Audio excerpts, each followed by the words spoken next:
Olá, Deus abençoe tua vida em nome de Jesus. Um bom dia, uma boa tarde, uma boa noite, depende do lugar onde você se encontra. Eu sou o pastor Robson, estou aqui para trazer uma palavra poderosa da parte de Deus que com certeza abençoará e edificará muito a sua vida. Peço que você fique até o final, aplique as lições, se inscreva no canal, curta, comente, compartilhe e vamos estudar juntos hoje a carta aos Efésios, capítulo de número 3, do versículo 14 ao versículo de número 21. Uma oração muito ousada do apóstolo Paulo, pedindo a Deus poder espiritual, habilidade, para que a igreja venha obedecer e andar conforme a vontade de Deus. Efésios capítulo 3, do versículo 14 ao 21, diz assim: Por essa causa me ponho de joelhos diante do Pai, de quem toma o nome toda a família, tanto no céu como sobre a terra, para que, segundo a riqueza da sua glória, vos conceda que sejais fortalecidos com poder, mediante o seu Espírito no homem interior. E assim habite Cristo no vosso coração pela fé, estando vós arraigados e alicerçados em amor, a fim de poder descompreender com todos os santos qual é a largura e o comprimento e a altura e a profundidade, e conhecer o amor de Cristo que excede todo entendimento, para que sejais tomados de toda a plenitude de Deus. Ora, aquele que é poderoso para fazer infinitamente mais do que tudo quanto pedimos ou pensamos, conforme o seu poder que opera em nós. A ele seja a glória na igreja e em Cristo Jesus por todas as gerações, para todo sempre. Amém. Que o Espírito Santo abra nossos olhos, nosso entendimento, para que nós venhamos compreender e aplicar a poderosa palavra de Deus. As Escrituras, elas só produzem frutos quando obedecemos, quando aplicamos, e não somente quando entendemos.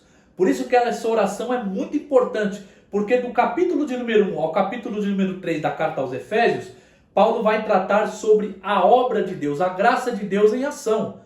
Por isso que no capítulo 1 ele faz uma oração no versículo 15 ao versículo de número 23, para que a igreja compreenda essa graça. Agora, nessa transição do capítulo 3 para o capítulo 4, Paulo vai orar por poder espiritual, para que a igreja venha obedecer, porque vai tratar de todas as áreas da vida. A vida pessoal, a vida espiritual, a vida social, a vida matrimonial, a vida familiar, a vida profissional, afetar cada detalhe da vida do cristão. E isso nos traz um alarme, porque hoje nós estamos vendo uma sociedade, um cristianismo muito cosmético, muito superficial. Nós não conseguimos quase distinguir quem é cristão e quem não é cristão. Por quê? Porque o alicerce, a base, está nas Escrituras, não está fora das Escrituras, está aqui, a palavra de Deus. Nem só de pão viverá o homem, mas de toda a palavra que procede da boca de Deus. Deuteronômio 8:3. Então as Escrituras nos dão o alicerce, a sabedoria, a maturidade, a habilidade de como obedecer a palavra de Deus em todas as áreas. Porque enquanto estamos aqui nessa terra, nessa vida, vamos enfrentar obstáculos, vamos enfrentar tribulações, vamos enfrentar conflitos. E como se manter firme de pé diante das críticas, das oposições, dos desafios, das coisas que vêm contra a vida cristã? Está aqui a base, por isso essa palavra é de mera importância. E Paulo ele tem uma causa, um propósito para estar orando. Versículo 14, o início da oração. Por esta causa me ponho de joelhos diante do Pai. Paulo não está orando aleatoriamente, ele não está orando superficialmente, ele não está orando alegoricamente, ele não está orando misticamente, ele está orando com um propósito. Ele tem uma intenção aqui, é uma oração intencional. Não é uma oração longa, é uma oração curta, mas precisa. Então ele diz, por essa causa. Qual é a causa? A causa é que, depois que Deus fez a obra redentora em nós, a consequência dessa obra é a obediência. Ela não pode morrer em si mesma. Porque as duas prioridades de Deus nas Escrituras são salvação, a prioridade número 1 de Deus nas Escrituras, salvar o homem perdido. E a consequência dessa salvação, santificação, obediência. Não tem como eu ser salvo e não obedecer. Por quê? A minha obediência ela não me salva, mas ela evidencia que eu sou salvo. Por isso essa carta aqui é dividida em duas partes. Os 3 primeiros capítulos, a obra de Deus, a prioridade de Deus, salvar o homem perdido. E do 4º capítulo até o 6º capítulo, a obediência, a consequência da salvação, a santificação. Isso é muito sério e muito importante. Então ele diz, por essa causa. Outro detalhe importante aqui é que a igreja de Éfeso estava desfalecendo na fé, porque Paulo estava preso. O apóstolo Paulo, o pastor deles, o edificador da igreja, estava preso.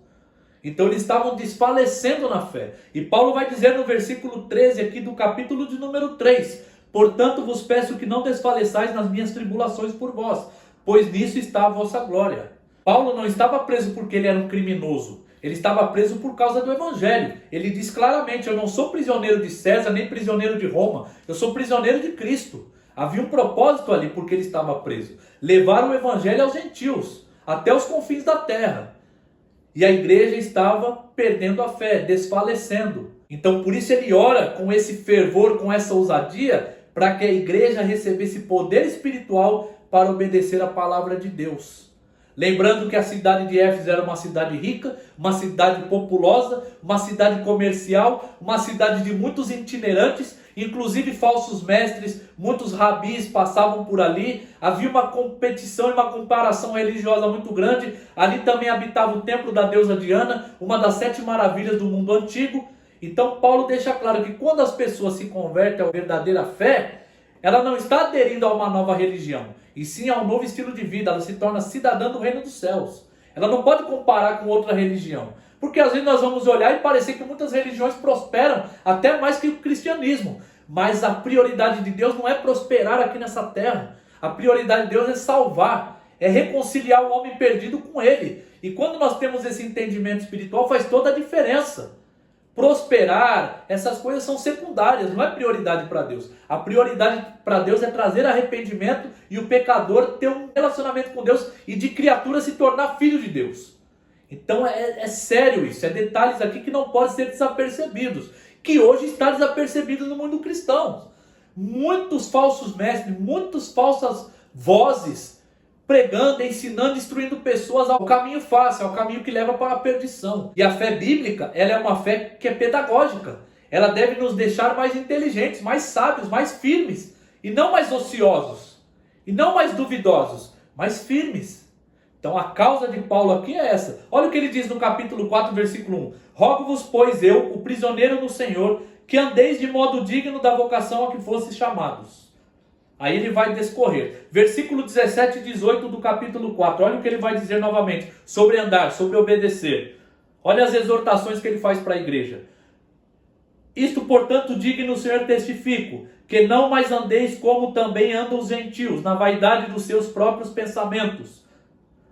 No capítulo 5 ele vai dividir em 3 partes. Como o cristão deve andar. Em amor, na luz e em sabedoria. A fé aponta o destino. A sabedoria faz você chegar até ele de maneira correta. Então só é possível andar dessa maneira aqui que Paulo pede aos Efésios, como a vontade de Deus, andar em amor, na luz e em sabedoria, não andar como os gentios, mas andar conforme o nosso chamamento, só é possível quando temos o entendimento e recebemos o poder e a autoridade espiritual. Sem isso é impossível obedecer a Deus, na nossa própria força, nas nossas próprias habilidades. E é isso que muitos cristãos vêm fazendo. Em vez de se submeter a Deus, tentam fazer conforme a sua própria vontade, a sua própria carne. A carne é pecaminosa. A carne é oposta ao Espírito Santo. Não tem como obedecer a Deus somente na carne, dependendo somente de nós mesmos. É só sobre o poder sobrenatural na nossa vida que nós somos levados a uma obediência correta. Aqueles que são guiados pelo Espírito Santo são filhos de Deus. O Espírito Santo é o agente transformador, e nós vamos ver isso no decorrer da epístola. Então nós vimos aqui que Paulo ora intencionalmente, ele tem uma intenção, um propósito, ele é claro na sua oração, ele é preciso. Outro detalhe muito importante aqui no início, que eu quero enfatizar, é que quando o apóstolo Paulo escreveu essa epístola, entre 60 e 62 depois de Cristo, ele não estava num paraíso, não estava num resort, não estava num lugar muito atraente, ele estava preso em Roma. Ele estava limitado fisicamente, mas não estava limitado espiritualmente. Por isso ele ora, por isso ele escreve. Você vê quando as circunstâncias nos impedem, porque problemas acontecem, tem problemas que são inevitáveis nas nossas vidas, não podemos nos deixar parar. Paulo ora. Você tem orado? Como está a sua vida de oração? Quando as coisas parecem dizer não para você, há uma barreira, uma parede, um problema maior do que você busca ao Pai, você ora a Deus, você busca direção espiritual diretamente do Pai, ou você se deixa parar? Porque o apóstolo Paulo, ele não se deixa parar, ele ora. Aquilo que ele não pode fazer, ele sabe que Deus pode. Não há nada grande que Deus não possa fazer, e não há nada pequeno que ele não possa se importar. E o apóstolo Paulo sabe do poder e da verdade da oração. O cristão ele tem que ser como um pássaro, ter as duas asas. Uma é a palavra de Deus, a meditação na palavra de Deus, e a outra é a oração. Não tem como o pássaro voar com uma asa só. Então nós precisamos andar em equilíbrio, palavra e oração. E são as duas coisas que o diabo trabalha arduamente para tirar da vida do cristão. A palavra e a oração. Como está a sua meditação na palavra de Deus? Você está muito ocupado com as coisas superficiais ou as coisas seculares, que não tem tempo de meditar na palavra de Deus? E a sua vida de oração? Você tem orado todos os dias, buscado a direção do Pai, adorado o Pai? Você percebe que nessa oração que nós vamos estudar aqui, Paulo cita o Pai, o Filho e o Espírito Santo. Nós oramos a Deus em nome de Jesus pelo poder do Espírito Santo. Vamos adiante aqui. Por esta causa eu me ponho de joelhos diante do Pai. Se colocar de joelhos aqui é um ato de reverência, de respeito, de submissão, de total dependência. Não é uma instrução. Você pode orar de pé, os judeus oravam de pé. Você pode orar ajoelhado. O mais importante é o teu coração, a tua verdade, mediante ao Pai.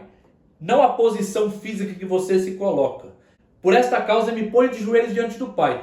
Por esta razão, ele tem uma razão que nós já falamos aqui, eu me submeto ao Pai, eu coloco minha dependência total nele. Porque Paulo mesmo não podia fazer muita coisa, ele estava preso, mas ele podia orar.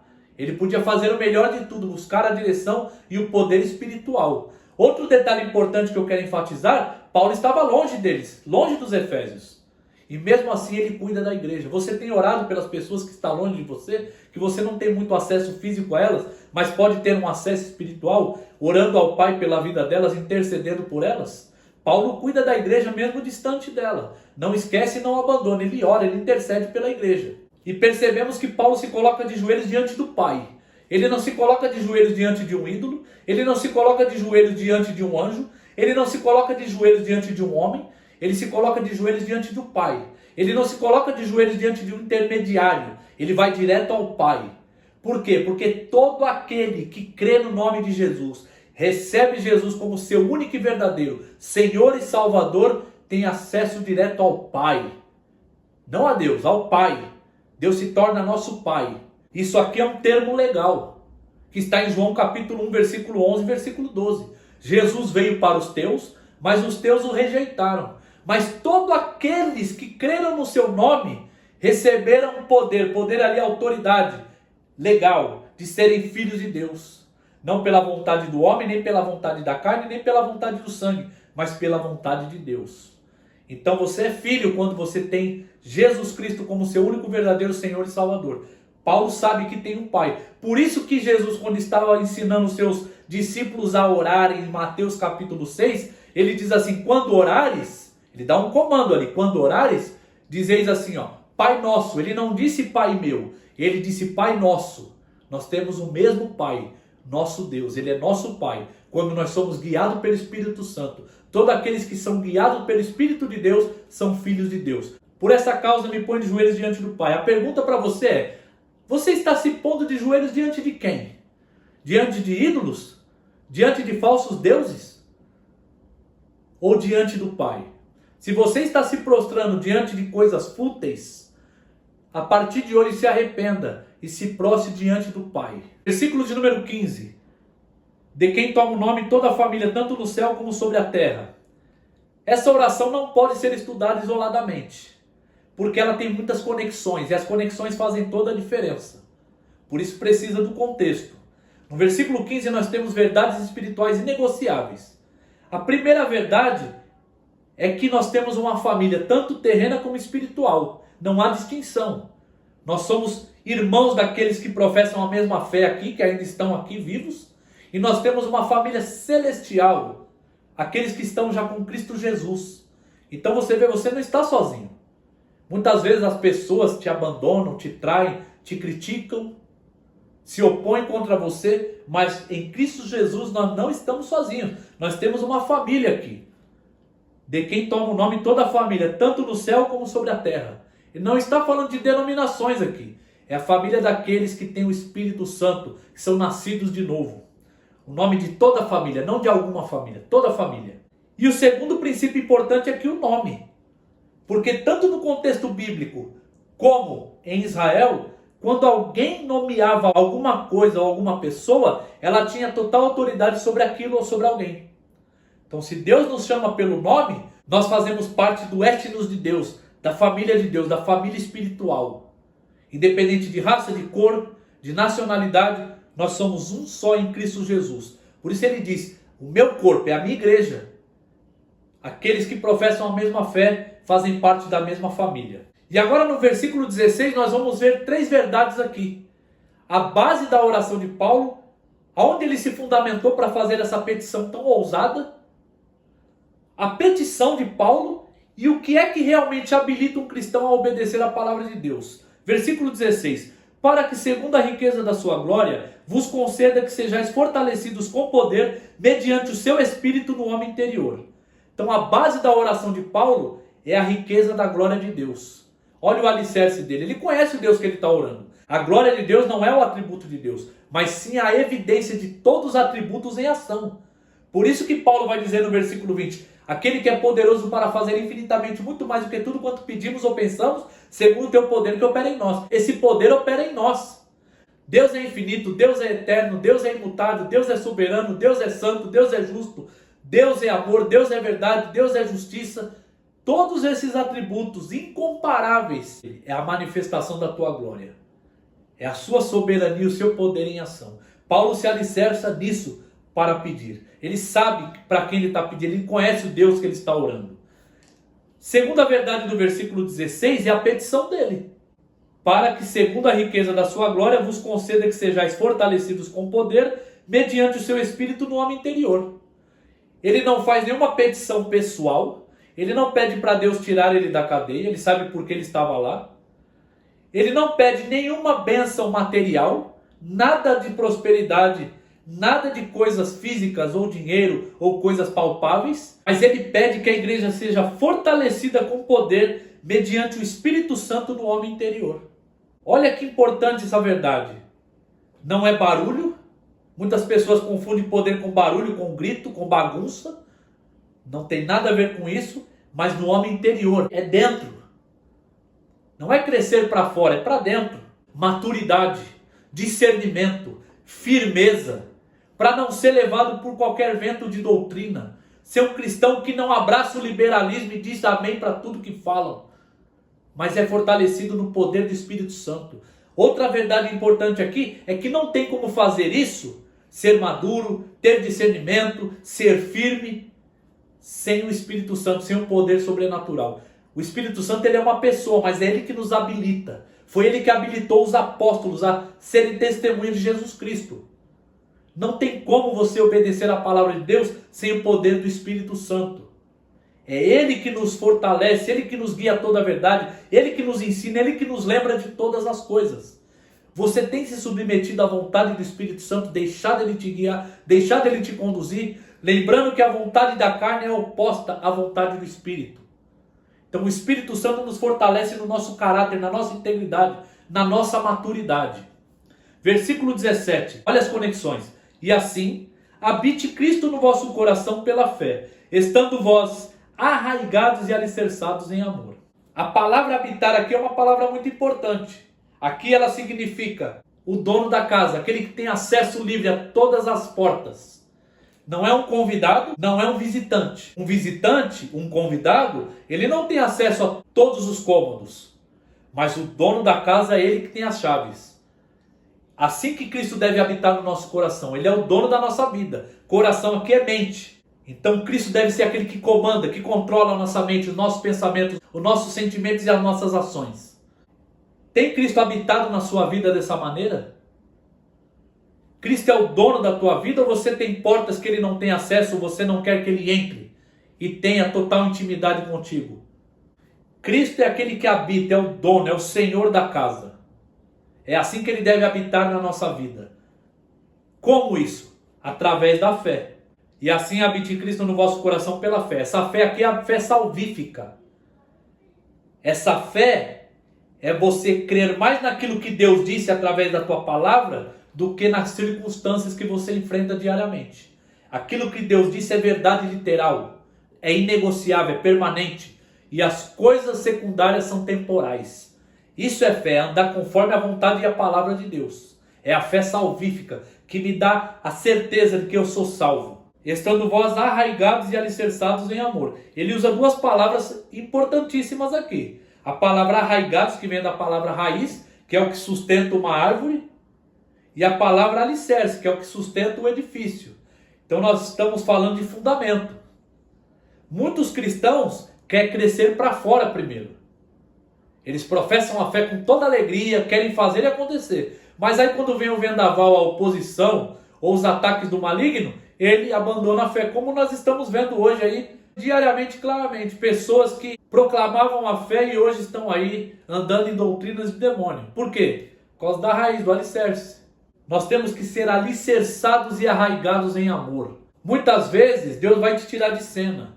Você vai ser alicerçado, arraigado primeiro, para depois crescer para fora. E isso é em amor. Por isso que nesta oração nós vamos ver aqui duas palavras-chave: poder e amor. Porque o poder de Deus é o amor de Deus. Não é barulho, não é bagunça, não é exterior, mas é interior. Sejais arraigados e alicerçados em amor. Amar quem você ama é fácil, você não precisa ser cristão para fazer isso. Agora, e amar quem te critica, quem te odeia, ou quem se levanta contra você? Isso é mais atual do que qualquer outra coisa. O que nós vemos hoje na internet? Cristão atacando cristão, pastor atacando pastor. A pessoa vai lá no domingo, louva a Deus, fala no nome de Jesus, mas na segunda-feira está odiando o irmão, está criticando o irmão, está querendo até matar o outro. Porque não estão arraigados e nem alicerçados em amor. Versículo 18, a fim de poder descompreender com todos os santos. Olha a importância da comunhão. Não é para compreender sozinho, isolado. Com todos os santos, congregar, ir para a igreja. Não tem essa de desigrejado aqui. Inventaram isso, porque nas escrituras não existe. Com todos os santos. Qual é a largura, o comprimento, a altura e a profundidade? E conhecer o amor de Cristo que excede todo entendimento, para que sejais tomados de toda a plenitude de Deus. Quer ser tomado de toda a plenitude de Deus? Seja vazio de si mesmo. Compreenda aquilo que é incompreensível aos olhos humanos, a força física, somente através do sobrenatural. Por isso que precisa do Espírito Santo para compreender o incompreensível. É isso que Paulo está pedindo aqui na oração. Ensine a igreja a compreender aquilo que é incompreensível aos olhos humanos, a fim de poderes compreender com todos os santos qual é a largura, o comprimento, a altura e a profundidade. Aqui ele está falando de algo ilimitado, não tem limites. Deus não se resume a só um povo, a uma só nação, a um só grupo de pessoas, mas sim a toda a humanidade. Ele deu seu Filho unigênito para todo aquele que nele crê, não pereça, mas tenha a vida eterna. Um dos versículos mais conhecidos de todo mundo, João capítulo 3, versículo 16. Aqui ele está falando, a largura é porque a cruz de Cristo, os braços de Cristo é largo o suficiente para receber todo aquele que quer se arrepender e ser salvo. É comprido o suficiente para alcançar todo o povo, raça, língua e nação. É alto o suficiente para reconciliar o pecador arrependido com o Pai. E é profundo o suficiente para destruir as obras das trevas. E conhecer o amor de Cristo que excede todo entendimento. Ele usa duas palavras. Ele usa a palavra compreender, que é entender, e o conhecer, que é relacional, é íntimo. É trazer para aplicação. É amar aquele que te odeia, é amar aquele que te critica, é amar aquele que se opõe contra você. Por quê? Amar quem te ama, você não precisa ser cristão para fazer isso. Por isso que precisamos da palavra de Deus e do Espírito Santo, para fazer a vontade de Deus. E temos aqui uma base, o amor de Cristo que excede todo entendimento, excede toda a compreensão humana. Só podemos compreender através do sobrenatural. Por que é incompreensível aos olhos humanos? Porque o amor humano é sentimental, é emotivo, e esse amor é decisivo. Ele decidiu ir para a cruz no nosso lugar e tomar a ira de Deus no nosso lugar, levar as nossas iniquidades, levar as nossas transgressões. Da coroa de glória ele foi para a coroa de espinhos. Do trono ele foi para a cruz. O rei se torna servo. A videira verdadeira se torna raiz de terra seca. Por decisão, não foi acidente, foi decisão. Por isso que ele pede para nós sermos arraigados e alicerçados em amor. Esse amor aqui é decisivo. Eu decido amar. Por isso que não há desculpa. Uma pessoa que é cheia do Espírito Santo, ela tem que amar. Ela não pode abraçar tudo, tolerar tudo. Aqui não está falando de tolerar, mas de amar. Falar a verdade em amor. Eu não posso falar o amor sem verdade e nem falar a verdade sem amor. Os dois andam correlacionados. Quando eu conheço isso de uma forma relacional, eu decido amar, eu desfruto de toda a plenitude de Deus, eu sou tomado dessa plenitude. É o resultado aqui, é a consequência. A Bíblia é feita de causa e efeito. Essa plenitude significa que eu não sou mais guiado pela minha carne, pelas minhas emoções e pelos meus sentimentos, mas eu sou tomado da plenitude de Deus, eu ando no fruto do Espírito. Eu consigo ter a alegria em meio ao caos. Eu consigo amar em meio ao ódio. Eu consigo ter paz em meio à guerra. Essa é a plenitude que Deus quer que nós tenhamos. Essa é a plenitude que Paulo está orando para que a igreja tenha e obedeça a palavra de Deus. Isso é para nós hoje, por isso foi escrito, por isso está aqui. É muito atual. E ele vai além, ele não limita. Deus não é limitado, nós limitamos Deus, porque não conhecemos ele verdadeiramente. As pessoas têm um Deus hoje que elas criaram na sua mentalidade doentia. Precisamos conhecer o Deus das Escrituras, porque Paulo vai além no versículo 20. Ora, aquele que é poderoso para fazer infinitamente mais do que tudo quanto pedimos ou pensamos, conforme o seu poder que opera em nós. Os pensamentos de Deus estão acima dos nossos pensamentos. Os caminhos de Deus estão acima dos nossos caminhos, assim como os céus estão mais altos do que a terra. Então Deus ele é capaz, ele é poderoso para fazer infinitamente muito mais do que tudo quanto pedimos ou pensamos. Nós somos limitados, conforme o texto está dizendo aqui, mas Deus é ilimitado. Não há nada grande que ele não possa fazer e não há nada pequeno que ele não possa importar. Mas tudo com a sua prioridade, salvação e santificação. Conforme o poder dele que opera em nós. Que poder é esse? O poder do Espírito Santo. O amor de Cristo Jesus arraigados e alicerçados em nós através da fé. A ele seja a glória na igreja em Cristo Jesus por todas as gerações, para todos sempre. Amém. A ele seja a glória na igreja, congregando o corpo de Cristo, glorificando o nome dele. Por todas as gerações. Aquilo que você semeia hoje vai dar fruto lá na frente. Não é em vão a sua semeadura. Porque é por todas as gerações. Deus não tem limite. Deus não é limitado. Algumas perguntas e aplicação final. Você tem orado constantemente? Você tem buscado a Deus quando você vê que as circunstâncias estão ali limitadas ao seu redor? Mas você faz como o apóstolo Paulo ora, e não por você mesmo, mas pelos outros, porque ele pede poder para a igreja. Você tem orado por poder no homem interior ou por coisas exteriores? Por bens materiais? Ou para ser fortalecido em maturidade, em integridade, em caráter, em firmeza, para não ser guiado a qualquer vento de doutrina? Você está arraigado e alicerçado em amor pela fé? Você compreendeu e conhece o amor de Cristo que excede todo entendimento? A largura, o comprimento, a altura e a profundidade desse amor não tem limites, não é restrito a uma só pessoa, uma só nação, a um só povo, mas a todo aquele que se arrepende? Você tem feito as coisas para a glória de Deus? A maneira que você se veste está glorificando a Deus? A maneira que você se comporta está glorificando a Ele? A maneira que você fala está glorificando a Deus? A maneira que você gasta o teu tempo ou investe o teu tempo, a maneira que você administra o teu dinheiro, como você gasta ele, está glorificando a Deus? Os teus hábitos, os teus costumes estão glorificando a Deus? As tuas amizades estão glorificando a Deus? O seu tipo de conversa, de comunicação, de socialização está glorificando a Deus? Os lugares que você vai está glorificando a Deus? A maneira que você trata os teus filhos está glorificando a Deus? A maneira que você se comporta no casamento está glorificando a Deus? Se não está, hoje é o dia, agora é a hora de você clamar ao Espírito Santo, poder no homem interior, para te dar esse poder sobrenatural, para obedecer a poderosa palavra de Deus. Que Deus lhe abençoe e te proteja em nome de Jesus.